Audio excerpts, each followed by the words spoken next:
Hello,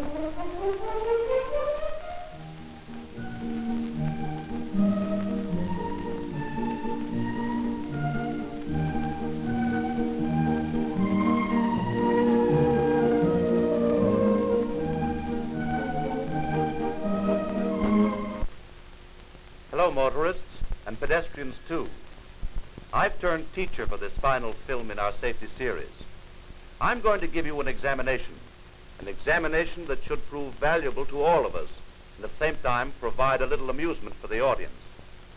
We're going to show flashes of actual scenes from our streets and highways. Then I'm going to ask you questions about them. Of course, I'll give you a second or two to form your answer. And then I'll give you the correct answers, and you can keep track of how well you're passing the examination. You ready? Let's go. Here's an accident. If you're one of the drivers involved, what are you required by law to do? First, stop. Second, give all necessary aid. Third, give your name, address, and motor vehicle permit number. Fourth, if there is personal injury or damage apparently in excess of $50, you're to make a report forthwith to the nearest police officer. Did you pass that question 100%? Well, try this one. Here are two cars approaching an intersection at about the same time. Which one has the right of way? The one on the right. Remember that, the one on the right. Most of you answered that one correctly, so let's try this one. This is a bit different. Here, one of the cars has already entered the intersection before the other one reached it. Who has the right of way? The driver who first entered the intersection. That's sensible, isn't it? This driver wants to turn left. Is he doing the right thing?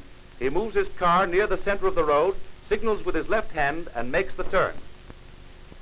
In turning right, do as this fellow does. Slow down. Signal with your left hand lifted. Make sure there's no cross traffic, then make the turn.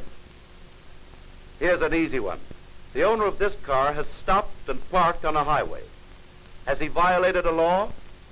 Yes, and even if it wasn't against the law, it would be a foolish and dangerous thing to do. What is the speed allowed when driving across a level, unobstructed railway crossing? 20 miles an hour. That's right. 20 miles an hour. And that's another attempt on the part of the law to protect you from failure of mechanical warning signals. There are many other questions I might ask you, such as how to pull away from the curb, how to pass another car, what the penalties are for reckless driving. But instead, I'm going to say just these last few words.